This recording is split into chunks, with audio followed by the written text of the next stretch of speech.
Сәлем қыздар, өте оңай дайындалатын чизкейк пісіретін боламыз. Менің каналыма жазылуды ұмытпаңыздар. Ең алдымен қантымызға ерітілген майымызды құйып, жақсылап венчикпен араластырып аламыз.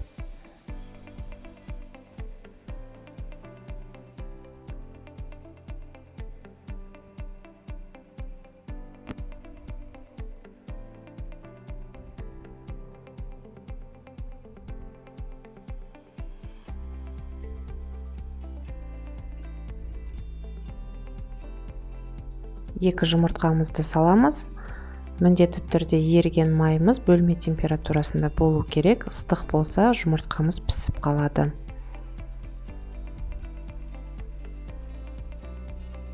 Барлығын жақсылап араластырып болғаннан кейін сухой ингредиенттерімізге қосамыз. Бұл жерде какао, ұн және разрыхлитель бар. Барлығын бір келкі масса болғанша венчикпен араластырып тестамызды дайындаймыз.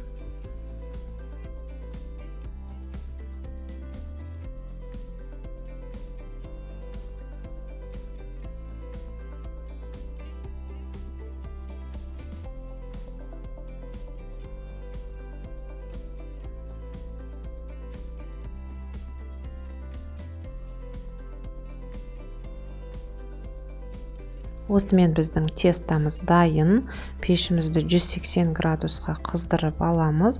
Және де решеткамыздың үстіне формамызды қоямыз. Формамыз фольгамен төселінген. Және осының үстіне дайындалған тестамызды құямыз. Неге решетканың үстіне, қыздар?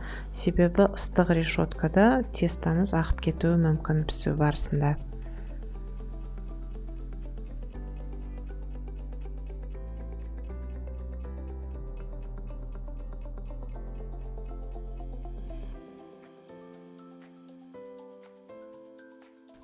Тестамызды жақсылап тегістеп аламыз және 20 минутқа пешімізге жібереміз 180 градусқа. Начинкамызды дайындаймыз. Ол үшін творожный сыр, қаймақ, сахарная пудра, жұмыртқа, сливки қосып, барлығын блендермен бір келкі масса болғанша араластырамыз. Егер блендер болмаған жағдайда венчикпен де араластыруға болады.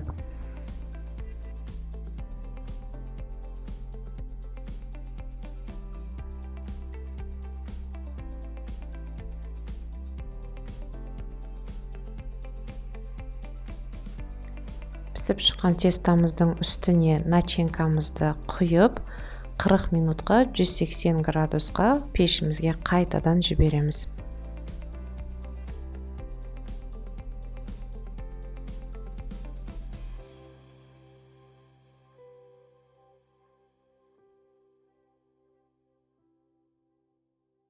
Чизкейк піскеннен кейін бөлме температурасында салқындатамыз.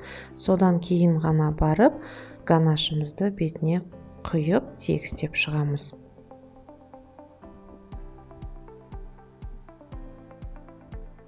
Осымен біздің чизкейкіміз дайын, қыздар. Бетін кез келген жеміс жидектермен әсемдеп ұсынуға болады.